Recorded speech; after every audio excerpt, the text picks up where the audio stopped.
tiền gột xí mà đồn thuộc lại hỏng mình này. Hào thì năng lẩu. Hai lá cải nốt ra, hai lá cả nang thì lại.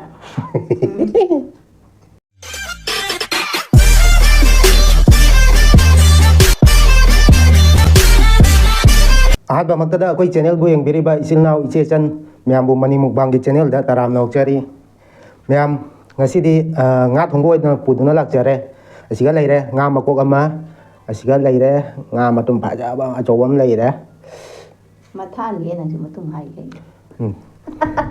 ꯑꯗꯨꯒ ꯑꯁꯤꯒ ꯈ꯭ꯋꯥꯏꯗꯒꯤ ꯑꯍꯥꯎꯕ ꯄꯣꯠ ꯑꯃ ꯌꯥꯎꯔꯤꯀꯣ ꯎꯌꯦꯟꯗꯨꯃ ꯃꯦꯠꯄ ꯂꯩꯖꯔꯦ ꯑꯁꯤꯒ ꯃꯔꯤꯡꯈꯥ ꯂꯩꯖꯔꯦ ꯑꯁꯤꯒꯅ ꯀꯩꯅꯣ ꯂꯩꯔꯦ ꯕꯦꯔꯦꯟꯗ꯭ꯔꯤ ꯑꯉꯥꯟꯕ ꯑꯁꯤꯒꯅ ꯑꯋꯥ ꯐꯗꯤꯒꯣꯝ ꯂꯩꯔꯦ ꯑꯗꯨꯒ ꯐꯗꯤꯒꯣꯝ ꯂꯩꯔꯦ ꯑꯁꯤꯅꯤ ꯃꯌꯥꯝ ꯑꯩꯈꯣꯏ ꯚꯤꯗꯤꯑꯣꯁꯦ ꯅꯨꯡꯉꯥꯏꯕꯤꯕ ꯇꯥꯔꯒꯗꯤ ꯂꯥꯏꯛ ꯃꯆꯥ ꯑꯃ ꯅꯝꯁꯤꯟꯕꯤꯔꯝꯃꯣ ꯑꯗꯨꯒ ꯑꯩꯈꯣꯏ ꯆꯦꯅꯦꯜꯁꯦ ꯑꯅꯧꯕ ꯐꯪꯕꯤꯕ ꯏꯆꯤꯜ ꯏꯅꯥꯎꯁꯤꯡꯅ ꯁꯕꯁꯀ꯭ꯔꯥꯏꯕ ꯇꯧꯁꯟꯕꯤꯔꯝꯃꯣ ꯑꯗꯣ ꯃꯌꯥꯝ ꯊꯦꯡꯊꯗꯕꯤꯗ ꯆꯥꯕ ꯍꯧꯔꯒꯦ ꯍꯧꯔꯁꯤ ꯅꯠꯇ꯭ꯔꯥ ꯍꯧꯔꯁꯤ ꯆꯨꯔꯥ ꯃꯌꯥꯝꯁꯦ ꯈꯔ ꯂꯧꯊꯣꯛꯑꯁꯤ ꯑꯁꯤ ꯁꯥꯏꯠꯇ ꯑꯣꯏꯅ ꯊꯝꯃꯒꯦ ꯁꯥꯏꯠꯇ ꯆꯨꯔꯥꯁꯦ ꯊꯦꯠꯍꯜꯂꯁꯤ ꯁꯣꯝ ꯃꯥꯒꯩꯗ ꯑꯗꯨꯒ ꯃꯌꯥꯝ ꯀꯤꯁꯤꯅ ꯆꯨꯔꯥ ꯊꯦꯠꯄ ꯑꯗꯨꯃꯥꯏꯅ ꯍꯧꯔꯁꯤ ꯆꯥꯛ ꯂꯥꯝꯃꯦ ꯍꯧꯔꯁꯤ ꯐꯖꯅ ꯁꯨꯊꯔꯒꯦꯕ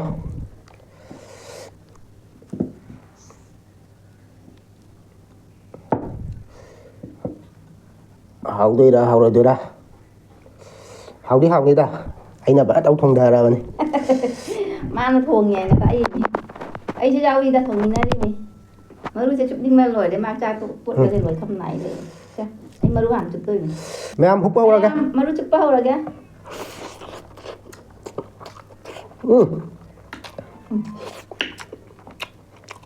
ꯍꯥꯎꯋꯦ ꯃꯔꯨ ꯆꯨꯞꯄꯗ ꯍꯥꯎꯔꯦ ꯑꯉꯥꯟꯕ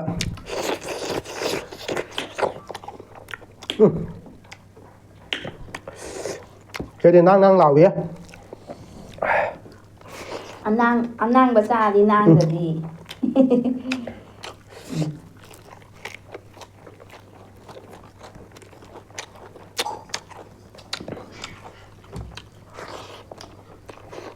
ꯍꯥꯎꯗꯣꯏꯃꯤ ꯐꯣꯡꯗꯣꯛꯇꯅ ꯐꯪꯕꯅꯤ ꯆꯥꯒꯦ ꯍꯥꯎꯋꯦ ꯑꯁ ꯍꯥꯎꯔꯦ ꯐꯖꯅ ꯍꯥꯎꯋꯦ ꯆꯥꯛ ꯂꯥꯃꯟꯗꯅ ꯈꯨꯠ ꯇꯦꯛꯊꯛꯇꯅꯤ ꯆꯥꯛꯂꯥꯏ ꯍꯧꯗꯣꯏ ꯇꯧꯔꯦ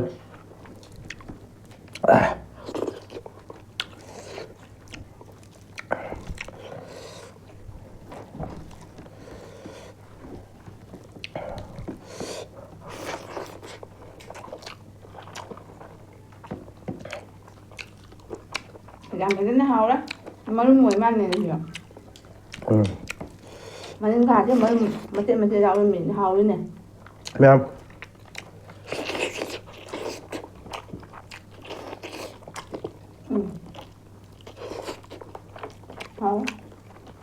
hào mình cả ngày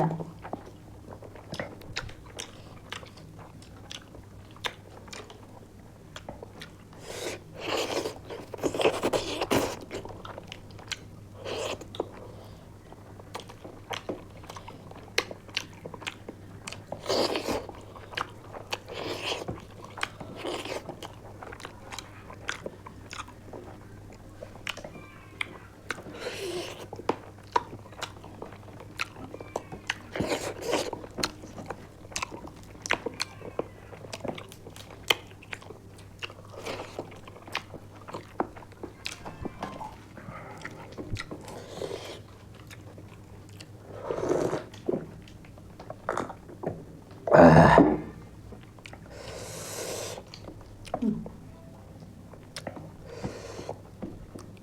ngon làm hào miếng bên đi rồi chứ nó hào đây tiền gột xí mà đồn thuộc lại hào mình này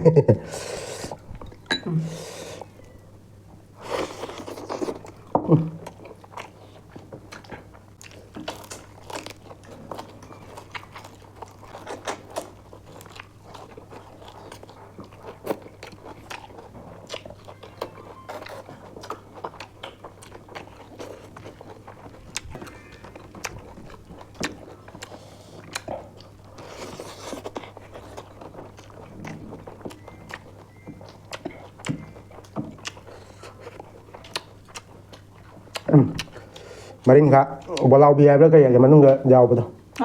아마 또 짜봐. 이나 짜봐. 가면 마린 당고 버가 이제 찰라네 아니야.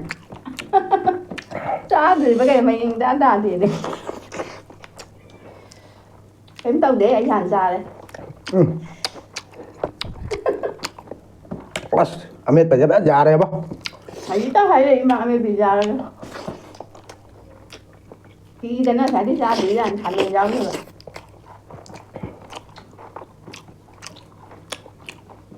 Thì quan tâm mà đi lắm thì nuôi. Mà thì tiền của anh sẽ máu nó giảm thôi giảm cọ cả đây nè.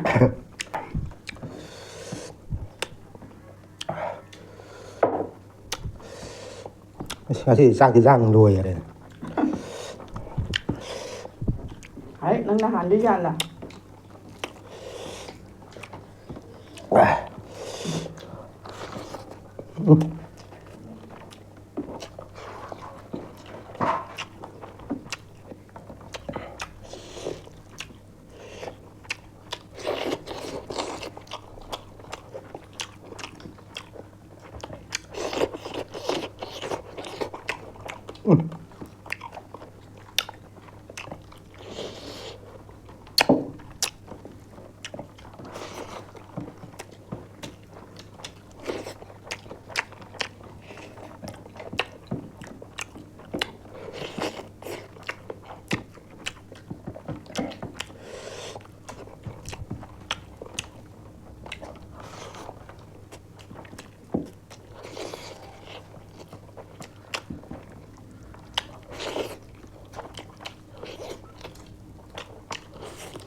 Hai mùa thì chọc trà này mấy vị.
Hình gì đấy.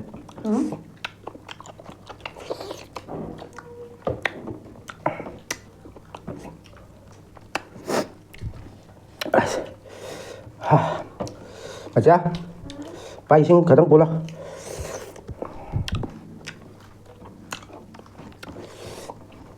Chắc cha bây giờ na he này. Anh đi bà xem. Qua rồi bà thầy.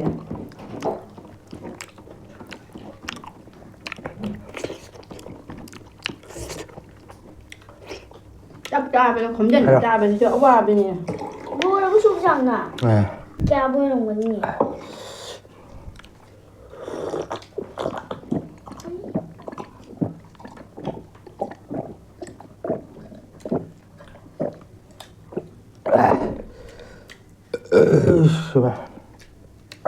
Chắc để sao rồi. 잘해. 세끼 남자야 되는. anh ngài của anh đều Hai đứa chúng mình này. Nó nói thế này.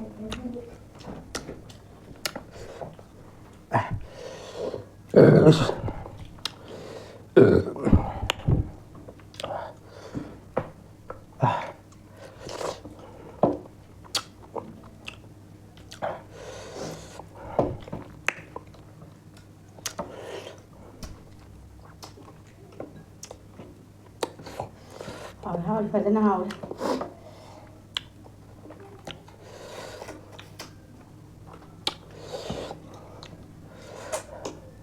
đây nó khá bắp thành ra thường mà qua ngang bao giờ tạt lại tập thì nó bút sẽ biết ít thật là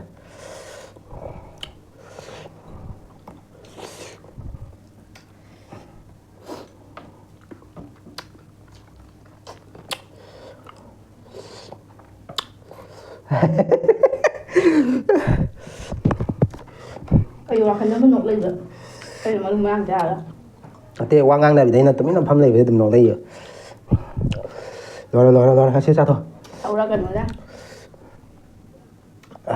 sau cái lệnh đều phải phục thần lệnh ta chỉ đây phục thần lệnh sao thôi ý ý sinh là thật ra vấn đề sao thôi hào này năng lẩu hai cái nó ra cái cả nam thì cả cái hậu trơ hậu này nè